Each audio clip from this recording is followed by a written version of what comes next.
Shuvi at Roxy na nagtatanong kung ano ang ibig sabihin ng T-Bats. Ayan, Dabubay at Tekla. So, And this time, susubukan natin ang galing nilang dalawa sa pagdodrawing, ha? Yun na nga po. Pasalamatan mo natin ang mga viewers natin. Siyempre sa Yulol. Ayan, siyempre sa YouTube. Maraming salamat po. At sa Facebook na nag-comment ngayon. Thank you so much. Girls, ano nga? Magaling ba kayo mag-drawing?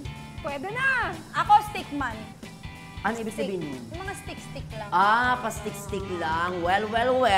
Magkakaalaman tayo ngayong gabi sa ating game na ang Drawing Mo! Ayun na nga, susubukan natin yan. Sino sa inyong dalawa mas magaling? Sige. Siya. Ako na lang, kasi stickman lang. Ayun. Okay, mabilis na lang ang ating game. Isa sa inyo magdodrawing, samantala isa naman ang huhula. Kapag nahulaan nyo ang mystery word, you are safe. Pero kapag hindi nyo nahulaan, aba, syempre may chance mag-steal ang kalaban nyo, which is me. Ay, ikaw okay? pala yun. Iinom kayo ng itlog na sariwa kapag natalo kayo. Okay? Ang ating clue, title ng Hollywood movie. Oh, Mahilig ba kayo sa mga Hollywood movies? The Notebook. Yes. Ayan. Okay, so ikaw na magdodrawing, be? Roxy, go ahead. Sige. Mauna ng girl. Ladies first.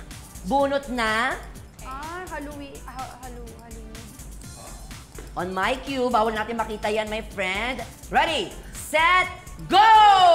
Drawing na! Ayan na! Oh my gosh, ano kaya yan? Ang category nito ay Hollywood film, di ba? Okay. Okay, ano yan? Three. Orange. Ayan. Ay, parang alam ko siya. Ano yan? Parang sa babae ba yan? Ano kaya yan? Ayan na. Babe, ano yan? Ay, alam ko na yan. Ay! Ay, wait lang. Ano yan? Bomba! Granada! English! Ay! Uy! Go! Time's up! Alam ko na yan! Blockbuster yan! Still! Alam ko yan, still! Alam ko yan! Ano? Napanood ko yan! Ano? Oppenheimer! Oo, ang bida dyan si Emily Blunt. Tama ba? Tama ba? Sabog, tama! Tama! Horror yan, di ba? Ayan! Hindi sa kanya! Hoy, napanood ko yan! Maganda yung pelikulang yan. 2023 movie yan, di ba? Best Picture. Oh! Ayan, dahil natalo kayo, syempre, ang iinom niya. Game! Wala na bang second round? Ito yun yung open. Sana pala ako. Yan yun, open. Parang iba kasi sa... Okay lang yan. Hoy, wala na! Inom na, be! Parusa na agad kasi ako nakakuha. Cheers muna kayo, syempre. Alam niyo, sa tibas lang talaga ako itong ginagawa. Hoy, hindi mo yung ginagawa sa unang hirit. Nung last, ano din yun? Salted egg, tsaka okra, tsaka dinuguan. Cheers! At inuubusin? Oo, ubusin yan. Itlog yan eh. Baka magtampo yung itlog.